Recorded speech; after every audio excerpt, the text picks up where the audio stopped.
नमस्कार दोस्तों।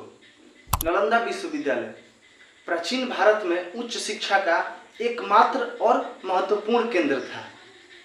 फिलहाल ये बिहार राज्य के पटना शहर के निकट स्थित है। इसकी स्थापना 5वीं शताब्दी में गुप्त राजवंश के तीसरे राजा कुमारगुप्त प्रथम के द्वारा किया गया था।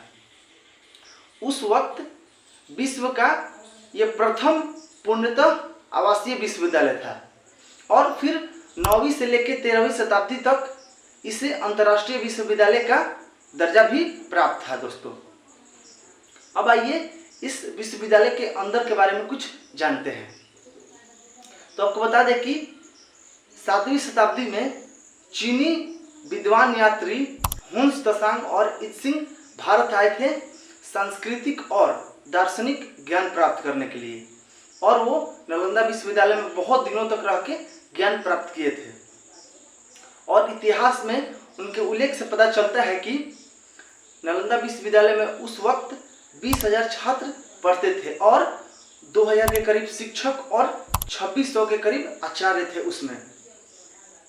इतना ही नहीं, उस वक्त भारत से ही नहीं अलग अलग देशों से भी उसमें छात्र आते थे पढ़ने के लिए, जैसे China, Japan, Tibet, Turkey, Indonesia, Korea इत्यादि देशों से भी वहाँ पे छात्र आते थे पढ़ने के लिए। इतना फेमस था, या एकमात्र ऐसा संस्थान था उस समय उच्च शिक्षा के लिए।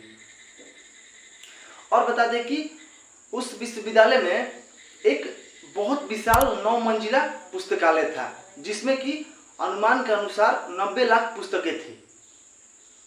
और ये जो पुस्तकालय था वो 3 भवनों में बटा था, जिनके नाम थे रत्नरंजक, रत्नोधि और रत्नसागर। ये तीनों भवन में बटा था उसका पुस्तकालय।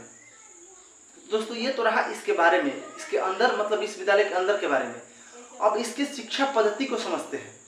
तो दोस्तों, विश्वविद्यालय में बहुत सारे प्रख्यात शिक्षक और प्राचार्य हुए और आचार्य हुए, लेकिन उनमें से कुछ मशहूर आचार्य हुए जिनके नाम इतिहास में दर्ज है, जैसे शिलभद्र जी, चंद्रपाल, गुणमती, स्थिरमती इत्यादि ये सब प्रमुख आचार्य थे जिनके नाम इतिहास में दर्ज हैं। और दोस्तों, वहाँ पे अनेक विषयों की पढ़ाई चलती थी, जैसे वहाँ पे अनेक कवियों के रचनाओं के बारे में पढ़ाया जाता था। वेद वेदांत, ज्योतिष विद्या, योग शास्त्र और फिर चिकित्सा शास्त्र, व्याकरण।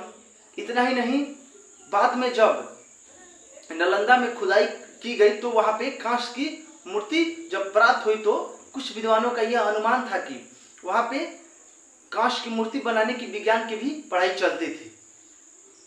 दोस्तों, ये सब उसकी शिक्षा थी उस समय पे। तो अब आइए अब इसके कुछ विशेषताओं के बारे में बताते हैं।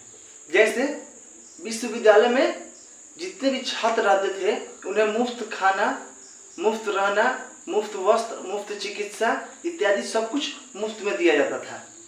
लेकिन ये आपको पता होना चाहिए कि जो मुफ्त सब कुछ दिया जाता था उसके लिए आर्थिक रूप से मदद कहाँ से आती थी। तो आपको बता दें कि विश्वविद्यालय को 200 गांव दान में मिले थे, और उनसे जो अनाज प्राप्त होती थी, उनसे जो कमाई होती थी, उससे ही खर्चा चलता था पूरे विश्वविद्यालय का।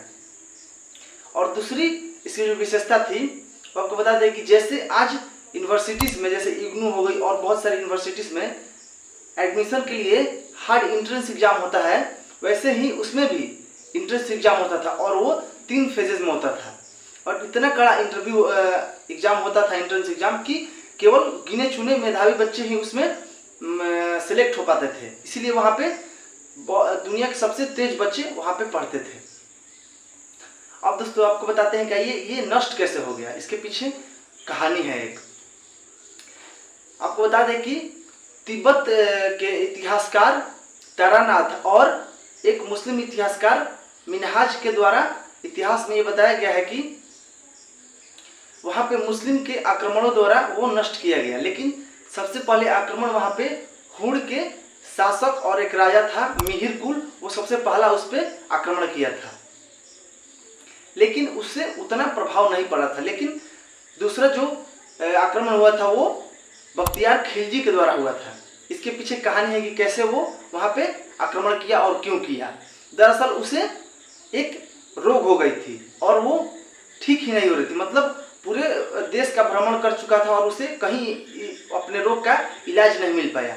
तो किसी ने उसे बताया कि चले जाओ नालंदा विश्वविद्यालय और वहाँ पे आचार्य राहुल भद्रसेन है, वो तुम्हारा इलाज कर देंगे। तब वो नालंदा विश्वविद्यालय आता है और आचार्य जी से बोलता है कि आप मुझे ठीक कर दीजिए, लेकिन उसमें एक ऐसा शर्त रखा कि आप मुझे जो दवाई बना के देंगे मैं वो दवाई नहीं खाऊंगा, मैं वो औषधि लूंगा नहीं, लेकिन तब भी आपको मुझे ठीक करना है।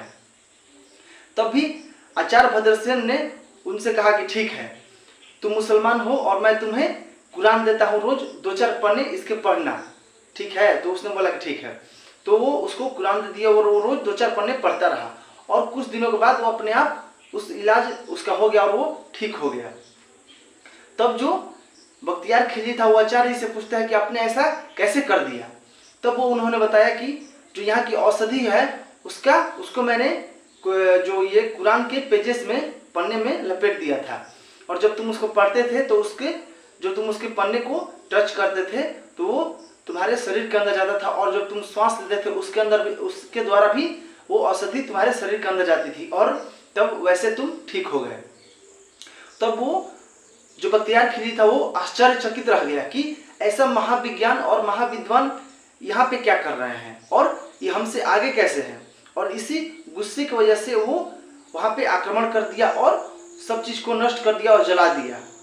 और सबसे बड़ी क्षति वो हुई जब वो पुस्तकालय को जला दिया। ऐसा माना जाता है कि पुस्तकालय में 90 लाख किताबें थी और जब वो जलाया तो पूरे किताबें जलने में करीब 3 से 6 महीने लगा था और 3 से 6 महीने लगातार पुस्तकालय जलता रहा था। दोस्तों ये सब तो रहा विश्वविद्यालय के बारे में, लेकिन एक और बात है जो कि आप जान के आश्चर्य रह जाइएगा कि जो इतना बड़ा दुराचारी था जिसने हमारे संस्कृति को हमसे छीन लिया, इतने बड़े विरासत को हमसे छीन लिया, उसको नष्ट कर दिया, और उसी के नाम से बिहार में ही एक शहर का नाम दिया गया है। आपने भी सुना होगा, पटना के नज़दीक ही है बख्तियारपुर, और वहीं के है हमारे मुख्यमंत्री रहने वाले बख्तियारपुर में ही उनका जन्म हुआ था। मतलब ये हमारे देश का ऐसा दुर्भाग्यपूर्ण बात है कि जो शासक और जो दुराचारी हमारे चीज़ को नष्ट करके चला गया और उसी के पीछे हम अपना शहर का नाम दे दिए हैं, और अब तक वो बना हुआ है, अभी तक उसे किसी ने बदला नहीं है। और नीतीश कुमार को इसे बदल देना चाहिए, क्योंकि ऐसे दुराचारी के पीछे हमारे शहर का नाम क्यों रहेगा, ये हमारे लिए शर्मनाक बात है। तो दोस्तों अगर वीडियो अच्छा लगा हो, वैल्यूएबल लगा हो तो एक लाइक कर दीजिएगा और शेयर कर दीजिएगा और सब्सक्राइब जरूर कर दीजिएगा। तब तक के लिए धन्यवाद।